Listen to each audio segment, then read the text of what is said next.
सेहत हर इंसान के लिए बेहद अहम होती है। इसे बुनियादी जरूरत माना जाता है। फिर भी भारत में लंबा वक्त ऐसा बीता जब आम लोगों की सेहत के ख्याल के लिए सरकारों ने उतना काम नहीं किया जितना होना चाहिए था।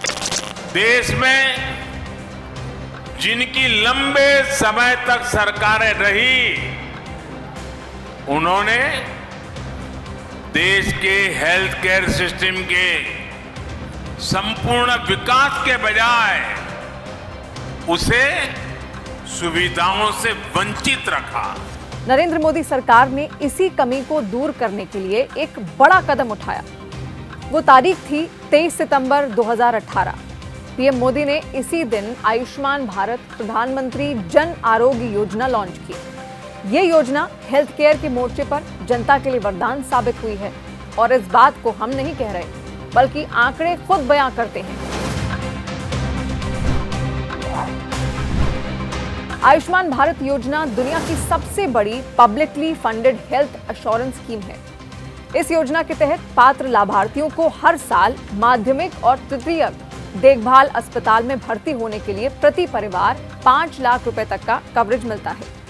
पात्र परिवारों के सभी सदस्यों को इसका लाभ मिल सकता है, चाहे उनकी उम्र कुछ भी हो। 11 सितंबर को जारी एक सरकारी बयान के मुताबिक इस योजना में 49% महिला लाभार्थियों सहित 7 करोड़ से ज्यादा लाभार्थियों ने अस्पताल में भर्ती होकर इलाज कराया है। जनता को इस योजना के तहत 1 लाख करोड़ रुपए से ज्यादा का फायदा भी हुआ है। इस योजना में पिछले दिनों एक बड़ा ऐलान हुआ था। दरअसल केंद्रीय मंत्रिमंडल ने आयुष्मान भारत योजना के तहत आय की परवाह किए बिना 70 साल और उससे ज्यादा उम्र के सभी बुजुर्गों के लिए स्वास्थ्य कवरेज को मंजूरी दी थी।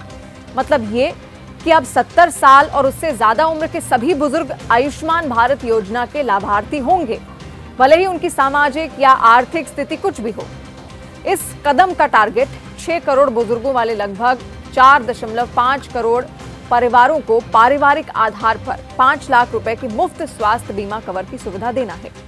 पात्र वरिष्ठ नागरिकों को आयुष्मान भारत योजना के तहत नया विशिष्ट कार्ड जारी किया जाएगा। इस योजना के तहत पहले से ही कवर किए गए परिवारों के 70 साल और उससे ज्यादा उम्र के बुजुर्गों को अपने लिए हर साल 5 लाख रुपए तक का अतिरिक्त टॉपअप कवर मिलेगा। 70 साल और उससे ज्यादा उम्र के वरिष्ठ नागरिक जो पहले से ही CGHS, ECHS या फिर CAPF जैसी सार्वजनिक स्वास्थ्य बीमा योजनाओं का लाभ उठा रहे हैं, वो अपनी मौजूदा योजना चुन सकते हैं या आयुष्मान भारत योजना का विकल्प चुन सकते हैं।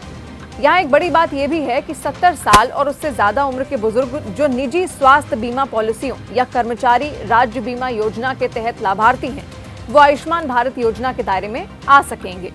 आयुष्मान भारत योजना में लाभार्थी आधार का लगातार विस्तार देखा गया है और शुरू में इस योजना के तहत 10.74 करोड़ गरीब और कमजोर परिवारों को शामिल किया गया था।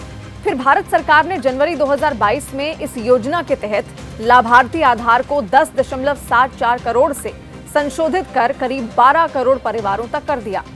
देश भर में काम करने वाली 37 लाख आशा, आंगनबाड़ी कार्यकर्ता और उनके परिवारों को मुफ्त स्वास्थ्य देखभाल लाभ प्रदान करने के लिए इस योजना का और विस्तार किया गया।